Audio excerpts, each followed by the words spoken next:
नमस्कार, मैं हूं सत्यपाल और आप देख रहे हैं CWB हिंदी न्यूज। शक संवत 1945 विक्रम संवत 2080 आज आषाढ़ माह के शुक्ल पक्ष की 10वीं तिथि और दिन बुधवार है। तदनुसार अंग्रेजी तारीख 28 जून सन 2023 आज सुबह 5:25 पर सूर्योदय होगा। आइए सबसे पहले एक नजर डाल लेते दिन भर की सुर्खियों पर। आधार अपडेट अब 14 सितंबर तक आधार अपडेट कराएं। खुद करेंगे तो फ्री में हो जाएगा, सेंटर पर कराएंगे तो 50 रुपए लगेगा शुल्क। हरियाणा में सोलर पंप के लिए आवेदन आज से होंगे प्रारंभ, बताएंगे पूरी अपडेट। हरियाणा सेंट्रल यूनिवर्सिटी में BA BEd के लिए आवेदन हुए शुरू, 18 जुलाई तक भर सकेंगे ऑनलाइन फॉर्म, NCET के आधार पर होंगे एडमिशन। राज्यपाल बंडारू दत्तात्रेय झज्जर के 2 दिवसीय दौरे पर पहुंचे। बेरी में माता भीमेश्वरी देवी के दर्शन किए, गांव के लोगों की सुनी समस्याएं। रेवाड़ी में अवैध प्लाटिंग पर कार्रवाई की मांग, ग्रामीणों ने DC से मुलाकात कर रखी समस्याएं, बोले दबंग किस्म के लोग काट रहे हैं कॉलोनी। पानीपत ITI में आज लगेगा रोजगार मेला, GT रोड स्थित सरकारी ITI में 28 जून को कैंपस इंटरव्यू होंगे। हरियाणा में टमाटर के तेवर हुए लाल, 4 गुनी बढ़ी कीमतें। सोमवार को मंडी में टमाटर की कीमत 90 रुपए प्रति केजी तक पहुंची। हिमाचल प्रदेश और गुजरात से टमाटर की आवक अचानक कम होने से बढ़े दाम। जिम्बाब्वे ने रचा इतिहास, वनडे में 400 का आंकड़ा पार, दोहरे तक से चुके कप्तान विलियम्स।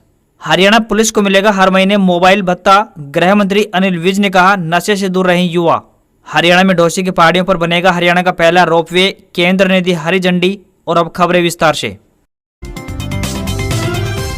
हरियाणा में मानसून ने तो दस्तक दे दी है, मगर बादल खुलकर नहीं बरस रहे हैं। मौसम विभाग की बारिश की चेतावनी के बावजूद जहां कल मौसम लगभग सूखा रहा, वहीं GT रोड बेल्ट छोड़कर अधिकांश जिलों में सुबह से ही धूप खिली रही। रात को भी आसमान साफ रहा। बारिश के मौसम में उमस भरी गर्मी लोगों को परेशान कर रही है। फिलहाल हवा की गति सामान्य है। मौसम विभाग को उम्मीद है कि अगले 36 घंटों में मानसून पूरे हरियाणा में पहुंच जाएगा। जींद और फतेहाबाद जिले में मानसून रेंज से बाहर है। राज्य के अधिकांश जिलों में दक्षिण पश्चिम मानसून के लिए परिस्थितियां अनुकूल बन रही है। वर्ष 2016 से पहले बने आधार को अपडेट कराने का काम अब 14 सितंबर तक चलेगा। पहले यह अवधि 14 जून थी, जिसे सरकार की ओर से बढ़ा दिया गया है। इसके तहत UDID वेबसाइट पर यदि व्यक्ति खुद अपना आधार कार्ड अपडेट करता है तो उसे किसी भी प्रकार का कोई शुल्क नहीं देना होगा। आधार केंद्र पर 50 रुपए शुल्क देकर यह काम कराया जा सकता है। सरकार की ओर से जब से आधार कार्ड को अपडेट कराने के आदेश जारी हुए हैं, तब से ही आधार केंद्रों पर लोगों की भीड़ उमड़नी शुरू हो गई थी, जो अब भी जारी है। हरियाणा में इन दिनों साइबर ठगों के मैसेज के कारण बिजली विभाग में हड़कंप मचा हुआ है। ठग राज्य के बिजली उपभोक्ताओं को बिजली कटने, बिल जमा करो जैसे फेक मैसेज भेज रहे हैं। इन्हें क्लिक करते ही उपभोक्ता के पैसे कट रहे हैं। ऐसे ही कई मामले सामने आने के बाद विभाग अलर्ट हो गया है। सूबे के ऊर्जा मंत्री चौधरी रणजीत सिंह ने प्रदेश के सभी बिजली उपभोक्ताओं से अपील की है कि वे ठगों से सतर्क रहें, क्योंकि आजकल फेक संदेश के माध्यम से उपभोक्ता के साथ साइबर फ्रॉड होने की जानकारी मिल रही है। ऊर्जा मंत्री ने बताया कि निगम इस तरह का कोई भी मैसेज या उपभोक्ता के पास नहीं भेजता है और न ही किसी भी उपभोक्ता को बिजली कनेक्शन काटने की चेतावनी जारी करता है। बिजली कटने के अनजान एवं फर्जी मैसेज के लिंक पर क्लिक न करें। अपने बैंक, कार्ड डिटेल, OTP आदि किसी के साथ भी शेयर न करें। स्वयं सतर्क रहें और अपने संपर्क में आने वाले सभी लोगों को जागरूक करें।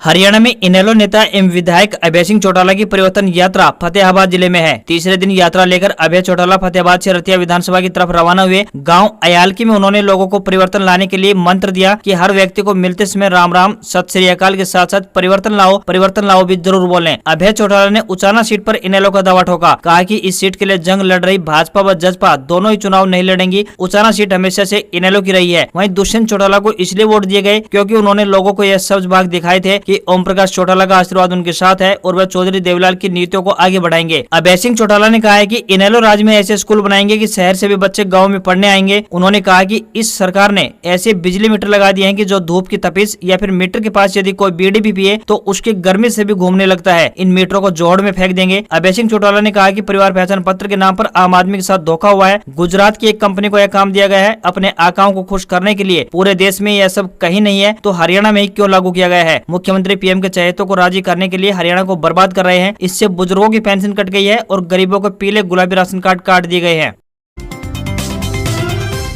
भारतीय कुश्ती संघ यानी WFI के पूर्व अध्यक्ष ब्रजभूषण शरण सिंह पर 6 बालिग पहलवानों की यौन शोषण केस की मंगलवार को MP MLA कोर्ट में सुनवाई हुई। कोर्ट ने मामले में अगली तारीख 1 जुलाई मुकर्रर की है। अब 1 जुलाई को बहस होगी। कोर्ट ने सुनवाई करते हुए कहा है कि अब इस मामले में 1 जुलाई से आरोप पत्र पर बहस होगी, जिसके बाद कोर्ट आरोप पत्र पर संज्ञान लेगा। ब्रजभूषण के खिलाफ करीब 7 गवाह मिले हैं। वहीं यौन शोषण की कथित जगह पर उनकी मौजूदगी के भी सबूत मिले हैं।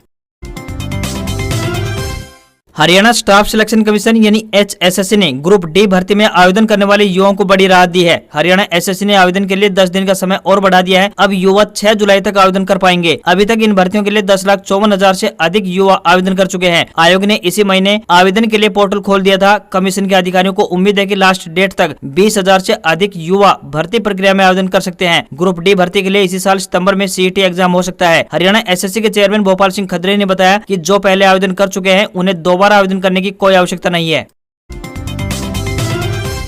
हरियाणा अब पूरी तरह से लोकसभा चुनाव के मोड में चल रहा है। सत्तासीन बीजेपी भी 2024 में आने वाले विधानसभा चुनाव से ज्यादा लोकसभा पर फोकस कर रही है। यही वजह है कि पार्टी के केंद्रीय नेतृत्व ने अभी से MP के टिकटों पर मंथन करना शुरू कर दिया है। अभी तक के मंथन में 2 सांसद ऐसे मिले हैं जो सांसदी के बजाय विधायकी लड़ने के इच्छुक हैं। वहीं 3 मौजूदा सांसद ऐसे भी हैं जो अपने बच्चों को एडजस्ट करने की जुगत बिड़ा रहे हैं। केंद्रीय नेतृत्व ने 2 सांसदों के टिकट पर कैची चलाने की तैयारी भी कर रखी है। हरियाणा में मिशन 2024 के तहत बीजेपी ने एक बार फिर से सभी 10 सीटों पर जीत का लक्ष्य तय कर रखा है। पार्टी सूत्रों का कहना है कि केंद्रीय नेतृत्व के अलावा संघ के द्वारा भी सभी सीटों पर सर्वे करवाया जा रहा है। प्रोफेशनल एजेंसी से भी फीडबैक लिए जाने की सूचना है। गुरुग्राम के सांसद और केंद्रीय मंत्री राव इंद्रजीत सिंह और फरीदाबाद के सांसद और केंद्र में मंत्री कृष्णपाल गुर्जर अपने परिवार की अगली पीढ़ी को एडजस्ट करवाने की जुगत में दिखाई दे रहे हैं। इसके लिए वह सार्वजनिक मंच से भी खुले तौर पर बयान दे चुके हैं।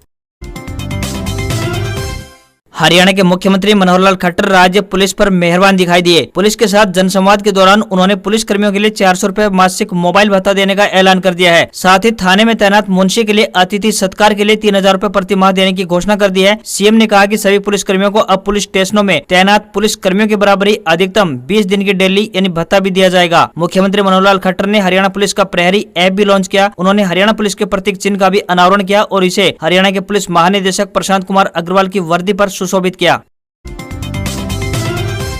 हरियाणा में ग्रुप C के CET पास अभ्यर्थियों को एक बार फिर से बड़ा झटका लगा है। पंजाब हरियाणा हाईकोर्ट ने स्क्रीनिंग टेस्ट पर रोक लगा दी है। इसके बाद अब 1 और 2 जुलाई को होने वाले एग्जाम को हरियाणा स्टाफ सिलेक्शन कमीशन ने स्थगित कर दिया है। हरियाणा SSC की ओर से कहा गया है कि जल्द ही एग्जाम की नई डेटों का ऐलान किया जाएगा। आयोग के चेयरमैन भोपाल सिंह खत्री ने अभ्यर्थियों से अपील की है कि उन्हें निराश होने की कतई आवश्यकता नहीं है। जल्द ही आयोग एग्जाम की नई डेट रिलीज कर देगा। भोपाल सिंह खत्री ने बताया कि ग्रुप D के लिए CET टेस्ट के आवेदन की तारीख भी 10 दिन के लिए बढ़ाई गई है। 26 जून से 10 दिन बढ़ाकर 6 जुलाई तय कर दी है। हरियाणा के जींद में चौधरी रणबीर सिंह विश्वविद्यालय ने दाखिले को लेकर ऑनलाइन आवेदन की अंतिम तारीख को बढ़ाकर 8 जुलाई तय कर दिया है। जो विद्यार्थी दाखिले के लिए आवेदन नहीं कर पाए थे उनके लिए यह राहत भरी खबर है। यूनिवर्सिटी में 26 कोर्स हैं। इस शैक्षणिक सत्र से 9 नए कोर्स भी शुरू हो रहे हैं। विश्वविद्यालय में ऑनलाइन फॉर्म की अंतिम तिथि बढ़ाकर 8 जुलाई कर दी गई है। यह निर्णय विद्यार्थियों के दाखिलों के प्रति अत्यधिक उत्सुकता को ध्यान में रखते हुए लिया गया है। हरियाणा के महेंद्रगढ़ स्थित हरियाणा केंद्रीय विश्वविद्यालय में 4 वर्षीय इंटीग्रेटेड BA BEd पाठ्यक्रम के लिए ऑनलाइन आवेदन प्रक्रिया आरंभ हो चुकी है। इच्छुक आवेदक 18 जुलाई 2023 तक ऑनलाइन आवेदन कर सकते हैं। विश्वविद्यालय इस पाठ्यक्रम में दाखिला राष्ट्रीय परीक्षा एजेंसी यानी NTA के द्वारा आयोजित किए जा रहे नेशनल कॉमन एंट्रेंस टेस्ट यानी NCET 2023 के आधार पर करेगा। प्रोफेसर सारिका शर्मा ने बताया कि BA BEd पाठ्यक्रम के अंतर्गत आगामी शैक्षणिक सत्र 2023-24 में कुल 50 सीटें उपलब्ध है, जिसमें दाखिले के लिए निर्धारित शैक्षणिक योग्यता की बात करें तो 12वीं पास निर्धारित की गई है। आवेदन प्रक्रिया के बाद 25 जुलाई को परीक्षा केंद्रों की घोषणा की जाएगी। हरियाणा में सौर ऊर्जा समरसिबल कनेक्शन के लिए ऑनलाइन आवेदन आज यानी 28 जून से प्रारंभ होने जा रहे हैं। 12 जुलाई तक आवेदन किए जा सकेंगे। जिन किसानों ने बिजली कनेक्शन के लिए अप्लाई किया हुआ है उन किसानों को सोलर पंप कनेक्शन में प्राथमिकता दी जाएगी, यानी उनको पहले कनेक्शन दिया जाएगा, लेकिन इसके लिए उन्हें बिजली कनेक्शन का समर्पण करना होगा। वहीं इस बार नियमों में भी बदलाव किया गया है। अब तक पहले आओ पहले पाओ के आधार पर किसानों को ये सोलर कनेक्शन दिए जाते थे, लेकिन अब परिवार पहचान पत्र के अनुसार वार्षिक आय और जमीन के आधार पर लाभार्थियों को सूचीबद्ध किया जाएगा। 28 जून यानी आज से सरकार के पोर्टल सरल हरियाणा पर सोलर पंप कनेक्शन के लिए अप्लाई कर सकते हैं। किसानों को 3 हॉर्स पावर से लेकर 10 हॉर्स पावर तक के कनेक्शन 75% अनुदान पर दिए जाएंगे। जिन किसानों ने पहले बिजली कनेक्शन के लिए अप्लाई किया हुआ है वे अगर अब सोलर कनेक्शन के लिए अप्लाई करते हैं तो उन्हें कनेक्शन देने में प्राथमिकता दी जाएगी। इसके लिए उन्हें अपना बिजली कनेक्शन का आवेदन सरेंडर करना होगा। किसान को अपने खेत में बोर स्वयं करवाना होगा। बाकी पंप लगाने का काम फर्म के द्वारा किया जाएगा। ज्यादा जानकारी के लिए किसान विभाग की वेबसाइट पर या फिर ADC कार्यालय में किसी भी कार्य दिवस में आकर जानकारी हासिल कर सकता है।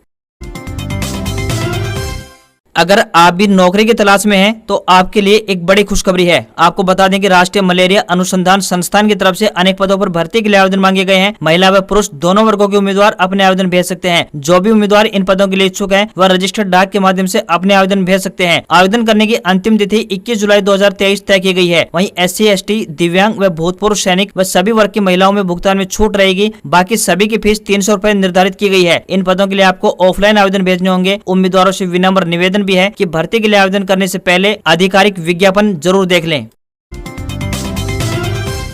इस साल इंडिया में होने वाले ODI वर्ल्ड कप 2023 के शेड्यूल का ऐलान कर दिया गया है। वनडे वर्ल्ड कप की शुरुआत 5 अक्टूबर से होने जा रही है, जिसमें पहला मैच इंग्लैंड और न्यूजीलैंड के बीच खेला जाएगा। 5 अक्टूबर को ये match Narendra Modi cricket stadium Ahmedabad में खेला जाएगा। वहीं ICC वनडे वर्ल्ड कप का फाइनल मुकाबला 19 नवंबर को इसी स्टेडियम यानी नरेंद्र मोदी क्रिकेट स्टेडियम अहमदाबाद में ही खेला जाएगा। 10 टीमों के बीच 46 दिन तक चलने वाले कुल 48 मुकाबले खेले जाएंगे। भारत, पाकिस्तान के अलावा Afghanistan, Australia, England, Bangladesh, south Africa और न्यूजीलैंड जैसी 8 टीमें 14 मई की कट ऑफ डेट तक जारी ICC रैंकिंग के आधार पर क्वालिफाई कर चुकी हैं। साथ ही आपको यहां पर बता दें कि 15 अक्टूबर को अहमदाबाद में ही भारत पाकिस्तान की टक्कर होगी। शेयर बाजार में तेजी देखने को मिली है। सेंसेक्स 446 अंक बढ़कर 63,416 के स्तर पर बंद हुआ। वहीं निफ्टी में 126 अंक की तेजी दिखाई दी और ये 18,817 के स्तर पर बंद हुआ। रुपया अमेरिकी डॉलर के मुकाबले 2 पैसे मजबूत होकर 82 रुपए 3 पैसे के स्तर पर बंद हुआ। हाउसिंग डेवलपमेंट फाइनेंस कॉर्पोरेशन यानी HDFC और HDFC बैंक का मर्जर 1 जुलाई 2023 से मान्य होगा। दिल्ली सराफा बाजार की बात करें तो दिल्ली सराफा बाजार में सोने का भाव 59,350 रुपए प्रति 10 ग्राम के स्तर पर बना रहा। वहीं हालांकि चांदी की बात करें तो कीमत में 300 रुपए की वृद्धि देखने को मिली है। यह 71,600 रुपए प्रति किलोग्राम पर पहुंच गई है। आज खबरों में बस इतना ही। देखते रहिए हरियाणा का सबसे बेहतरीन news channel CWB Hindi news. नमस्कार। आप अपनी प्रतिक्रियाएं व सुझाव कमेंट के माध्यम से हमें लिखकर भेज सकते हैं। हम आपकी प्रतिक्रिया व सुझावों का स्वागत करते हैं और आपके कमेंट का अवश्य रिप्लाई भी देंगे। नमस्कार।